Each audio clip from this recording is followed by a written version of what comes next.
Hello बच्चों, welcome to Biology Extrema where we teach biology from the basics with extreme.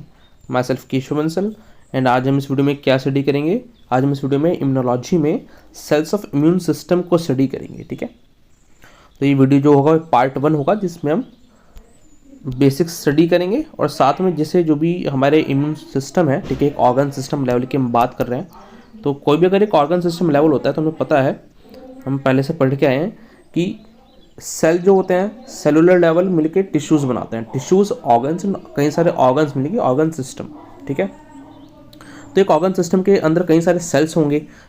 ठीक है, कई सारे टिश्यूज़ हैं, कई सारे ऑर्गन्स प्रेजेंट हैं जो मिल बांट कर काम कर रहे हैं, जिसकी वजह से ये सिस्टम अपना फंक्शन परफॉर्म कर पा रहा है। यानी जैसे हम बात करें अगर in case of immune system, तो यानी डिफेंस प्रोवाइड करना, किसके अगेंस्ट? पैथोजेंस के अगेंस्ट डिफेंस प्रोवाइड करना, और जो भी फॉरेन एंटीजेंस हैं, ठीक है, उनके अगेंस्ट।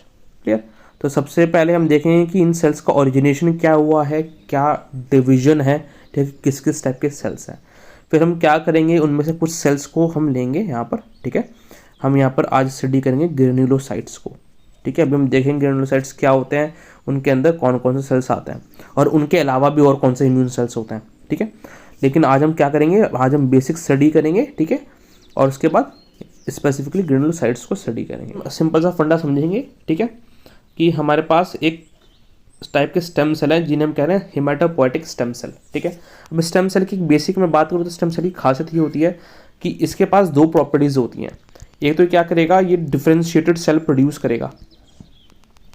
ठीक है, ये क्या प्रोड्यूस करेगा? डिफ्रेंशिएटेड सेल प्रोड्यूस करेगा। ठीक है, अब ये डिफ्रेंशिएटेड सेल फर्दर भी आगे जाके और सेल्स प्रोड्यूस कर सकता है या फिर नहीं भी, ये डिपेंड करता है, ठीक है, कि ये कौन से टाइप का स्टेम सेल है। ठीक है, इसकी पोटेंसी क्या है। क्लियर? ये हमारे हैं मल्टीपोटेंट स्टेम सेल्स। ठीक है, मल्टीपोटेंट स्टेम सेल्स हैं हमारे। क्लियर बेटा? अब अगर आपको इतना डीप नहीं जाना, ठीक है, तो आप इतना ध्यान रखो बस, जो स्टेम सेल्स हैं, जो स्टेम सेल्स डिफरेंशिएट करते हैं, ठीक है, यानी एक स्पेसिफिक फंक्शन एक्वायर करते हैं। ठीक है, और साथ में बिकॉज इन्हें और भी आगे जाकर और भी डिफरेंशिएटेड सेल्स प्रोड्यूस करते रहने हैं। ठीक है, तो ये क्या करेंगे, सेल्फ रिन्यूअल की कैपेसिटी भी शो करता है। ठीक है, तो खुद के जैसे सेल्स भी प्रोड्यूस कर रहे हैं। ठीक है, जो डिफरेंशिएटेड नहीं है, जो अनडिफरेंशिएटेड सेल्स हैं। एक स्टेम सेल अनडिफरेंशिएटेड सेल होता है। ठीक है, और साथ में इनका फंक्शन क्या है कि डिफरेंशिएटेड सेल्स प्रोड्यूस करना, जिनका एक स्पेशल फंक्शन होगा। ठीक है, जो वो परफॉर्म करेंगे। क्लियर? ये इतना बेसिक है, और डिटेल में समझना है तो आपको वहाँ पे मिल जाएगा उस वीडियो में। ठीक है, तो हमने कहा एक स्टेम सेल से प्रोड्यूस होता है जिसका नाम क्या है, हेमाटोपोएटिक स्टेम सेल। ठीक है, अब ये स्टेम सेल क्या करेगा, ये स्टेम सेल हमारे जाके दो टाइप के सेल्स मेजर प्रोड्यूस करता है, उसे हम कहते हैं CMP। ठीक है, कॉमन माइलॉइड प्रोजेनिटर सेल्स, और हमारा CLP। ठीक है, कॉमन लिम्फॉइड प्रोजेनिटर सेल्स। ठीक है, अभी जो हमारा CMP होगा, ठीक है, इस CMP से फर्दर जो भी हमारे सेल्स फॉर्म होंगे उन्हें हम क्या कहेंगे कि वे सारे के सारे कैसे सेल्स हैं, वे सारे के सारे माइलॉइड सेल्स हैं। ठीक है, जो इससे प्रोड्यूस होंगे वे सारे के सारे सेल्स कैसे होंगे, लिम्फॉइड सेल्स होंगे। ठीक है, ये आपको कुछ टर्म यहाँ पे समझने की कौन सा किसके अंदर आता है, कि ये भी जो भी हमारे सारे WBCs होते हैं ना, उनके लिए एक हम टर्म यूज़ करते हैं ल्यूकोसाइट्स, कि सारे के सारे WBCs ल्यूकोसाइट्स हैं। ठीक है, एक टर्म आता है लिम्फोसाइट्स। ठीक है, जो लिम्फॉइड सेल्स प्रोड्यूस कर रहे हैं हम। ठीक है, इन सेल्स को हम क्या कह सकते हैं कि जो भी सेल्स लिम्फॉइड सेल्स है, फिर हम कह सकते हैं ना लिम्फोसाइट्स। ठीक है, लिम्फोसाइट्स मतलब ये दोनों जो भी हमारे WBCs होंगे सारे के सारे ल्यूकोसाइट्स होंगे। ल्यूकोसाइट्स की एक स्पेसिफिक कैटेगरी है, ठीक है, जो होती है लिम्फोसाइट्स। ठीक है, जो किससे प्रोड्यूस की गई है, जो हमारा कॉमन लिम्फोइड प्रोजेनिटर सेल से प्रोड्यूस की गई है। ठीक है, और ये जो सारे के सारे सेल्स हैं, ठीक है, ये जो हेमाटोपोएटिक स्टेम सेल प्रोड्यूस कर रहा है, ये सारे के सारे सेल्स क्या कहलाए जाएंगे, ब्लड सेल्स। ठीक है, ब्लड सेल्स। क्लियर? अब इन ब्लड सेल्स के अंदर WBCs तो आते ही आते हैं, साथ में हम देखेंगे कि और टाइप के सेल्स भी आते हैं, जैसे RBCs। ठीक है, जैसे प्लेटलेट्स। क्लियर? तो हेमाटोपोएटिक स्टेम सेल जो है, जितने भी सेल्स प्रोड्यूस करेगा वो सारे के सारे ब्लड सेल्स कहलाए जाएंगे। अब उन्हीं ब्लड सेल्स में कुछ WBCs होंगे, ठीक है, जो हमारा मेजर फोकस है इस वीडियो का।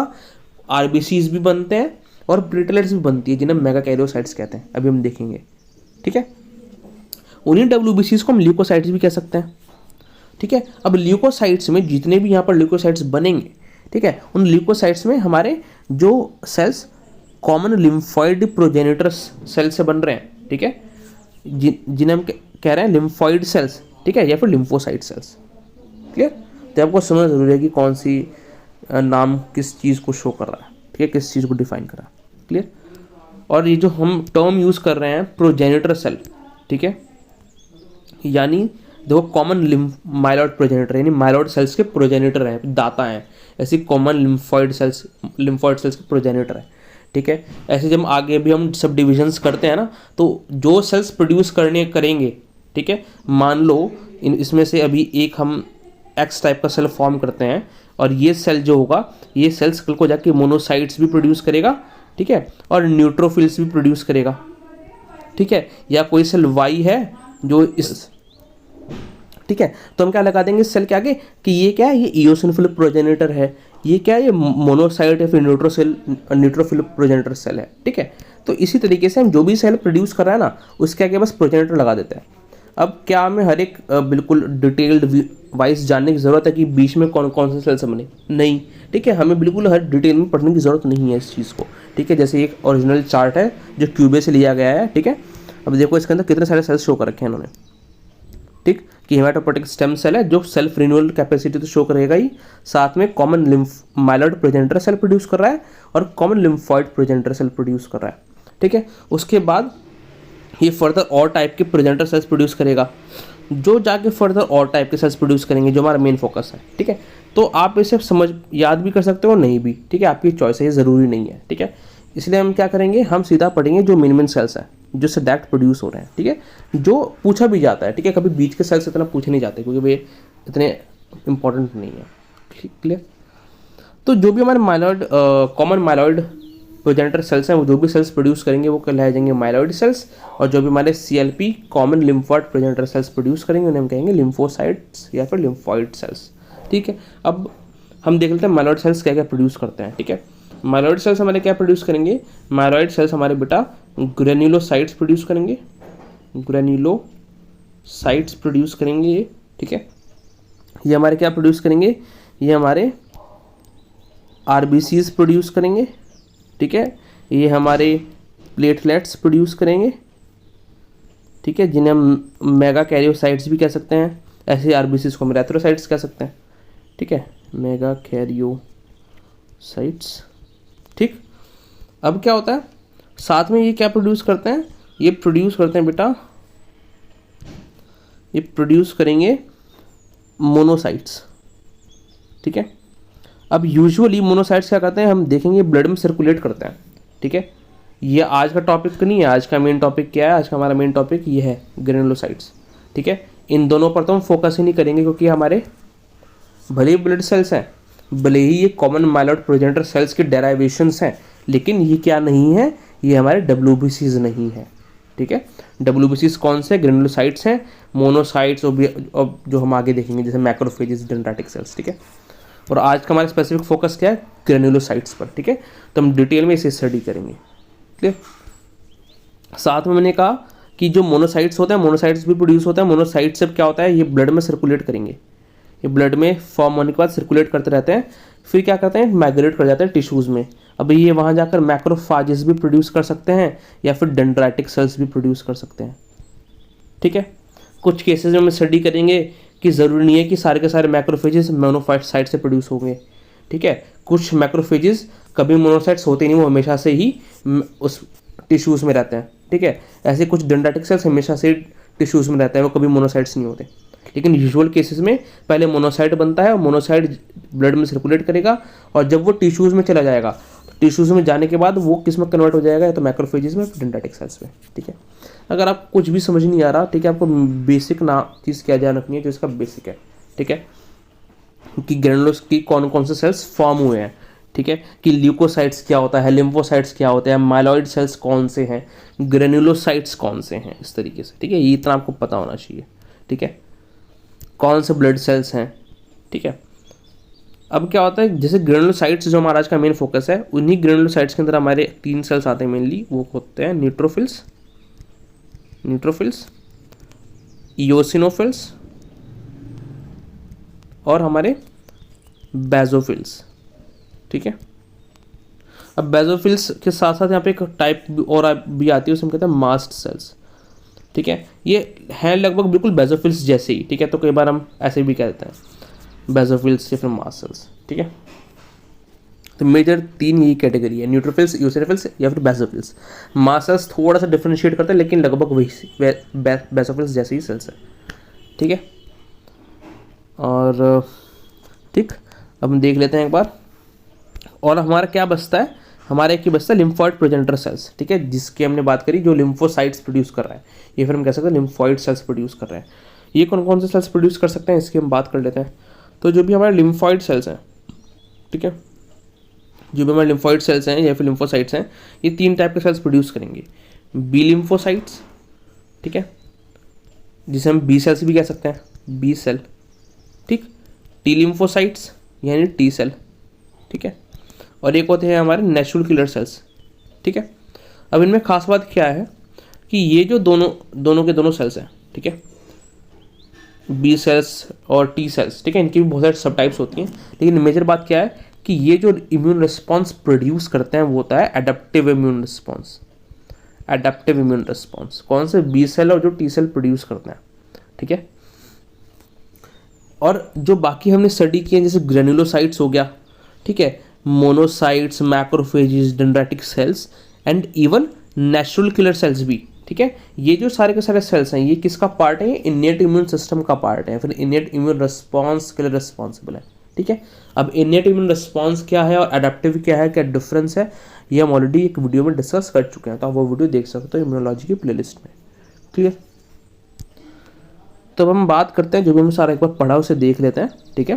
कि हमने कहा कि जो भी सारे के सारे ब्लड सेल्स हैं, ठीक है, जो भी सारे के सारे ब्लड सेल्स हैं इंक्लूडिंग आरबीसीज, राइथ्रोसाइट्स, ठीक है, ग्रेनुलोसाइट्स जिसमें न्यूट्रोफिल्स, ईओसिनोफिल्स, बेसोफिल्स आ जाएंगे, macrophages, dendritic cells, monocytes, lymphocytes जिसमें B cell, T cell, even natural killer cells भी लिम्फोसाइट्स के अंदर ही आते हैं, ठीक है।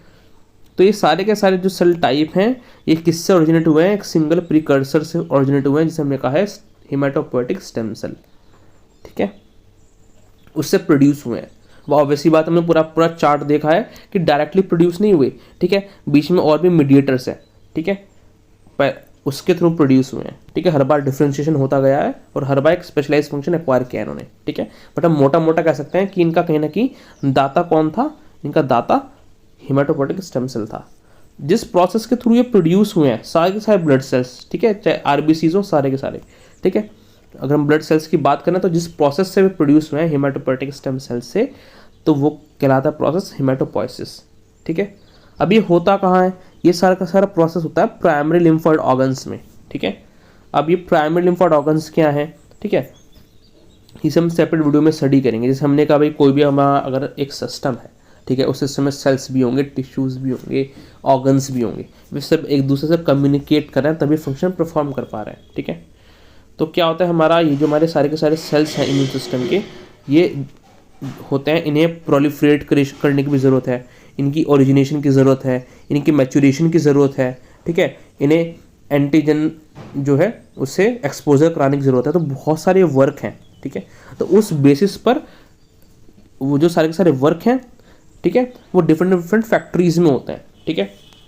जिस फैक्ट्री में, उन फैक्ट्री को मैं कह रहा हूँ ऑर्गन से रिलेटेड, ठीक है, कि एक फैक्ट्री में बन रहे हैं, टाइप की फैक्ट्री में, ठीक है, जिस टाइप की फैक्ट्री में ओरिजिनेशन और मैच्योरेशन का काम हो रहा है, तो वो वाले कहलाए जाते हैं हमारे प्राइमरी लिम्फोइड ऑर्गन्स, ठीक है, जिनमें हमारा ये वाला काम हो रहा है, ठीक है। बाकी हमारे सेकेंडरी लिम्फोइड ऑर्गन्स भी होते हैं जहाँ पर एंटीजन के एक्सपोजर का काम होता है, ठीक है, और भी फंक्शन, ये हम बाकी और डिटेल में स्टडी करेंगे किसी सेपरेट वीडियो में, ठीक है। लेकिन थोड़ा सा आपको जानना जरूरी है कि ये जो सारा प्रोसेस हो रहा है ये किस में हो रहा है, लिम्फोइड ऑर्गन्स में हो रहा है, और कौन से, प्राइमरी लिम्फोइड ऑर्गन्स में।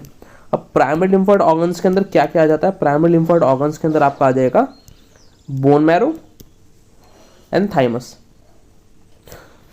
अब क्या होता है, जो बोन मैरो होती है, सारे के सारे सेल्स ओरिजिनेट किस में करेंगे, बोन मैरो में, ठीक है, सारे के सारे सेल्स ओरिजिनेट करेंगे बोन मैरो में, ठीक है। और लगभग सारे सेल्स का मैच्योरेशन भी किस में होगा, बोन मैरो में होगा, एक्सेप्ट टी सेल्स, ठीक है। टी सेल्स जो है हमारे, ठीक है, जो हमने देखा था भाई, जो हमारे कॉमन लिम्फोइड प्रेजेंटर सेल है, उनके उसमें 3 टाइप के सेल्स बनते हैं, ठीक है, जिन्हें हमने कहा था लिम्फोसाइट्स, ठीक है। NK सेल बताया था हमने, B सेल बताया था और T सेल बताया था। जो T सेल है, ठीक है, ये ओरिजिन तो होंगे बोन मैरो में, लेकिन मैचुरेशन कहाँ होगा इसका, थाइमस में होगा, ठीक है। और है दोनों के दोनों क्या, primary lymphoid organ, because origin and maturation में इन्वॉल्व है, ठीक है।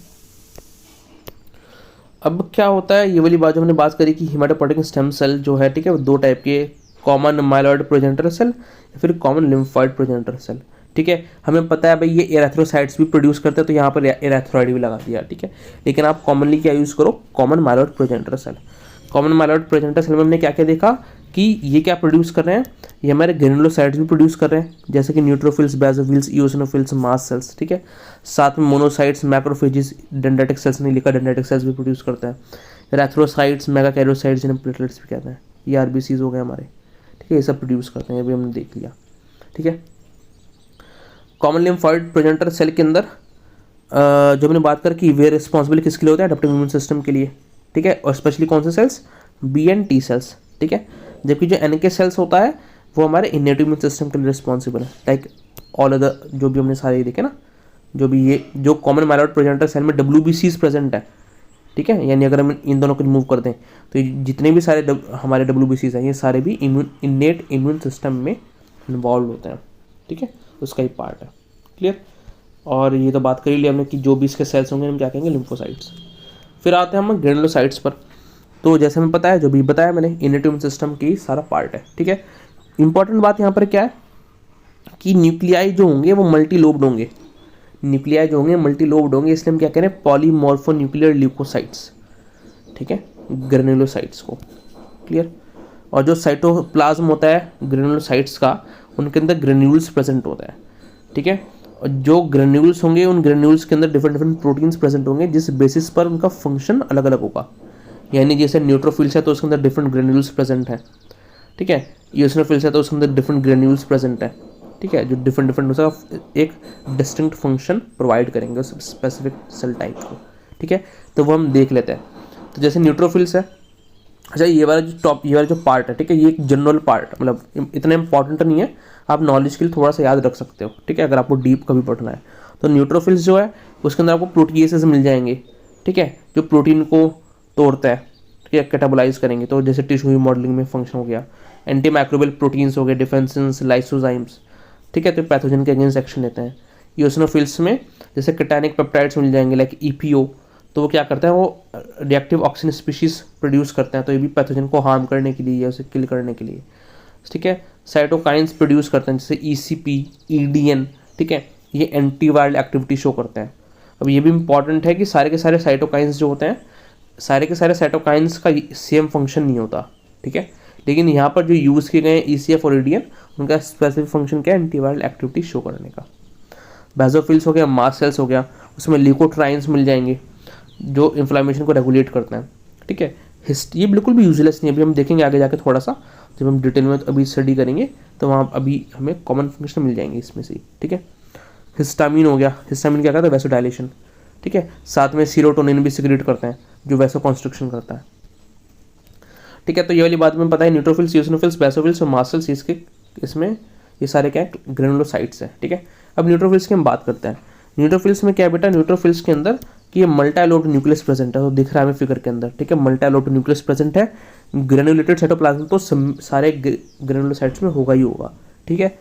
और एसिडिक और बेसिक डाई दोनों से स्टेन किए जाते हैं, ठीक है, ये बहुत इंपॉर्टेंट है, ठीक है, कि जो न्यूक्लियस है वो इंपॉर्टेंट है कि कौन सा न्यूक्लियस प्रेजेंट है, तो न्यूट्रोफिल्स में मल्टाइलोब्ड न्यूक्लियस प्रेजेंट है। और कौन सी डाई से स्टेन होता है, तो एसिडिक और बेसिक दोनों डाई से स्टेन किया जाता है, ठीक है, ये पूछ लिया जाता है एग्जाम्स में। और सबसे अबंडेंट WBCs कौन से होंगे, हमारे न्यूट्रोफिल्स, ठीक।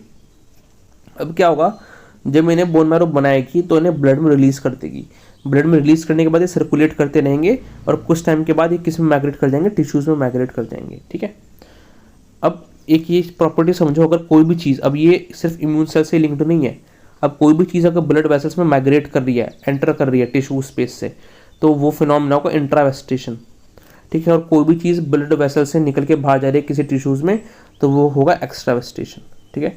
तो इस एक्स्ट्रावेस्टेशन की बात की इन्होंने कि जो सर्कुलेटिंग न्यूट्रोफिल्स होंगे जब टिश्यूज़ में जाएंगे तो उस प्रॉपर्टी को क्या कहते हैं, एक्स्ट्रावेस्टेशन। ठीक है, और ये क्या होंगे, ये फैगोसाइटिक सेल्स होंगे, फैगोसाइटिक सेल्स होंगे। और इम्पॉर्टेंट बात है कि जब भी इन्फेक्शन शो होगा, ठीक है, तो हमें पता है भाई कि अगर जब भी इन्फेक्शन शो होता है तो इनेट immune system first line of defence है। ठीक है, इनेट इम्यून सिस्टम। ठीक है, उसके बाद क्या आता है, एडेप्टिव इम्यून सिस्टम आता है। अभी इवन इनेट इम्यून सिस्टम के अंदर भी, ठीक है, क्योंकि हमें पता है डिफरेंट डिफरेंट टाइप के सेल्स हैं, ठीक है, तो उसमें भी सबसे पहले कौन शो अप करता है इन्फेक्शन की साइट पर, तो वहाँ पर सबसे पहले न्यूट्रोफिल्स आते हैं। ठीक है, इंपॉर्टेंट बात है।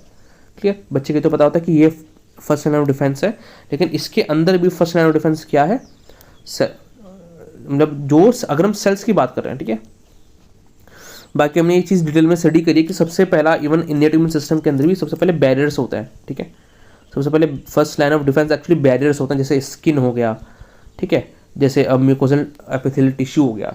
ठीक है, सबसे first line of defence, first line of barrier वे हैं। ठीक है, उनके बाद जो भी सेल्स आ रहे हैं, ठीक है, जो भी हमने इतने सारे इनेट इम्यून सिस्टम के सेल्स देखे, neutrophils, basophils, eosinophils, mast cells, macrophages, dendritic cells, monocytes, NK cells. ठीक है, ये सारे के सारे सेल्स में जो फर्स्ट रिस्पॉन्डर होगा वो कौन होगा, न्यूट्रोफिल्स। ठीक है, और साथ में अगर कभी पूछा जाए कि पस में क्या मिलता है, जो पस आपने देखा भी होगा, उस पस में मेन कंपोनेंट क्या होता है, ये न्यूट्रोफिल्स होता है।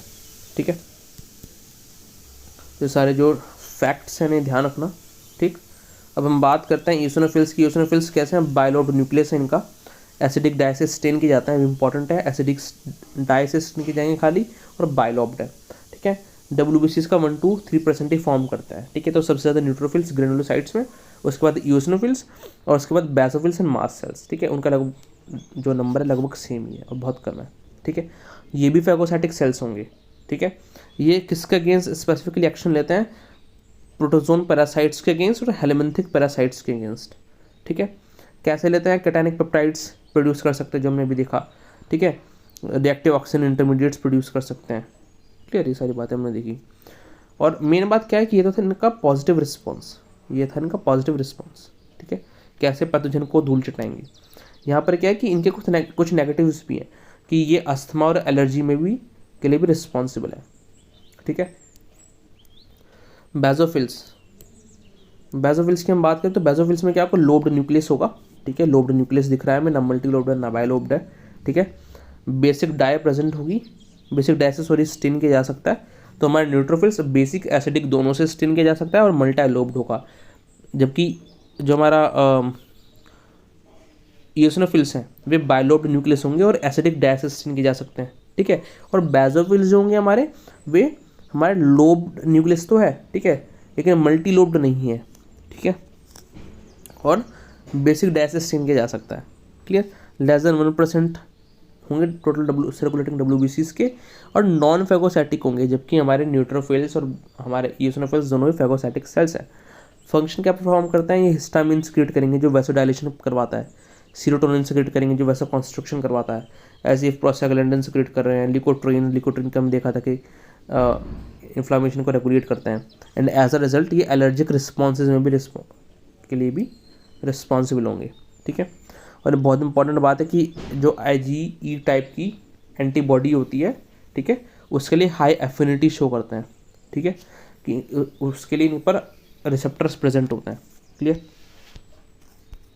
फिर हम बात करते हैं लास्ट बस हमारा मास्ट सेल्स, जो भी हमारा मास्ट सेल है ये जस्ट लाइक जो हमारा बेसोफिल्स है वैसे कि बस कुछ सेलुलर डिफरेंसेस हैं। ठीक है, जैसे कि इसके अंदर जो होंगे साइटोप्लाज्मिक ग्रेन्यूल्स ज़्यादा होंगे। ठीक है, जिनमें हिस्टामिन होगा और दूसरे सब्सटेंसेस होंगे। ठीक है, ये मेजरली अगर हम बात करें ना तो एलर्जीज़ के लिए कौन रिस्पॉन्सिबल है, ये मास्ट सेल्स रिस्पॉन्सिबल है। ठीक है, WBCs का वही बात, लेस देन 1%। ठीक है, कहाँ मिलेंगे, ये स्किन में, कनेक्टिव टिश्यूज़ में, म्यूकोजल एपिथेलियल टिश्यूज़ में। ठीक है, इन जगह ये सब मिल जाएंगे आपको। ठीक है, बिल्कुल मास्ट सेल्स बेसोफिल्स जैसे ही है मास्ट सेल्स जो है। ठीक है, तो जो हमारा टॉपिक था, ठीक है, उसमें हमने क्या डिस्कस किया यहाँ पे, उसमें हमने ग्रेनुलोसाइट्स को डिस्कस कर लिया और बेसिक्स देख लिया आपने। ठीक है, तो जो भी हमारे मैक्रोफेजेस, मोनोसाइट्स, डेंड्राइटिक सेल्स हैं, हम सेपरेट वीडियो में स्टडी कर लेंगे।